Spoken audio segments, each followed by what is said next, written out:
नमस्कार दोस्तों आज हम बात करेंगे इथियोपिया के बारे में, जहां पिछले एक साल से सिविल वॉर चल रही है।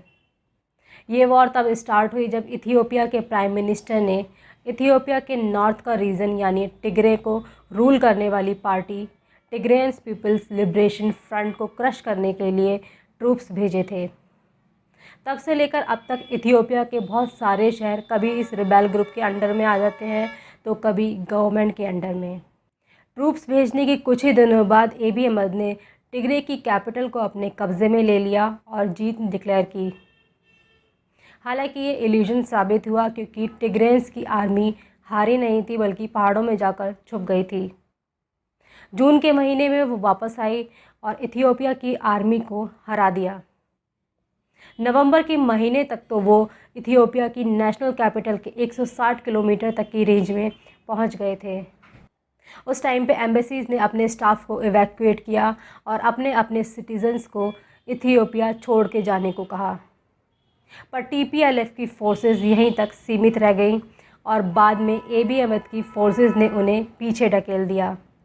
पर फिर से प्राइम मिनिस्टर एबी अहमद ने अपनी जीत डिक्लेयर की और कहा कि ये वॉर सिर्फ नाम की रह गई है।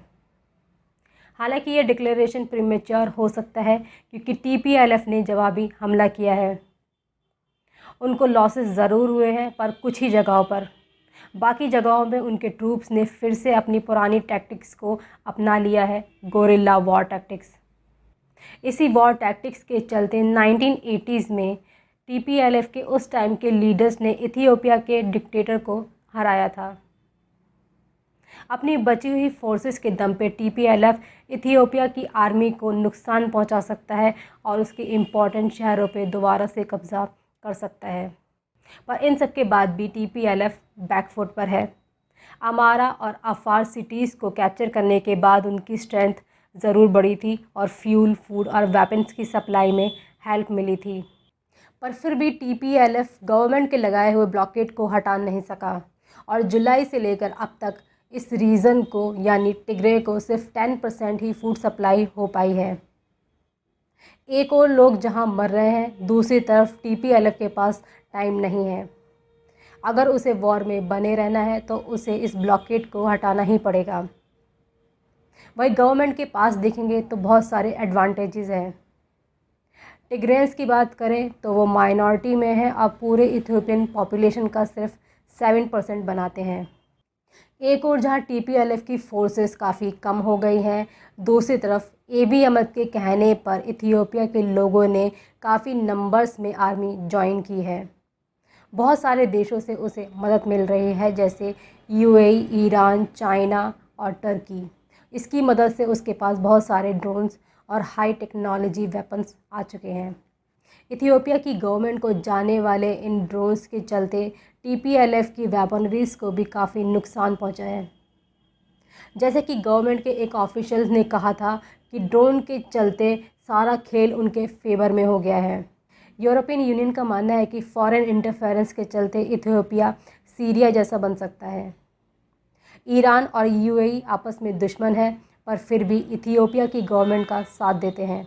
इजिप्ट और सूडान इथियोपिया की गवर्नमेंट से नाराज़ है क्योंकि इथियोपिया की गवर्नमेंट नाइल रिवर पर डैम बना रही है। इसीलिए हो सकता है कि ये देश टिग्रेन्स का साथ दें। वहीं टिग्रे रीजन के वेस्ट में सूडान है और अगर टीपीएलएफ ये रास्ता सूडान के ट्रूप्स के लिए खोलता है तो इथियोपिया और सूडान के बीच लड़ाई हो सकती है। एबी अहमद अपनी जीत निश्चित मानते हैं, इसीलिए वो पीस सेटलमेंट के बजाय टिग्रे रीजन पर फिर से कब्ज़ा करने की सोच सकते हैं। हालांकि गवर्नमेंट के ऑफिशियल इसे अनलाइकली मानते हैं और पीस सेटलमेंट का रास्ता अपनाना चाहते हैं। पर अम्हारा, जो कि इथियोपिया का एक दूसरा एथनिक ग्रुप है, उसके लोग ऐसा नहीं चाहते हैं। उनके एक लीडर का मानना है कि गवर्नमेंट अगर टिग्रेन्स के साथ में नेगोशिएट करती है तो उन्हें पूरे इथियोपिया से लड़ना होगा। वहीं टीपीएलएफ के गोल की बात करें तो वो एबी अहमद को हटाना चाहते हैं। दोनों ही पार्टीज़ ये मानती हैं कि वो लड़ाई से ज़्यादा गेन कर सकती हैं, ना कि बातचीत से। और इसी बात से लगता है कि इथियोपिया के कॉमन लोगों की परेशानियां आगे आने वाले दिनों में भी ऐसे ही बनी रह सकती हैं। ये था इस टॉपिक के बारे में। अगर ये वीडियो आपको अच्छा लगता है तो इसे लाइक करें, शेयर करें, चैनल को सब्सक्राइब करें। Thank you.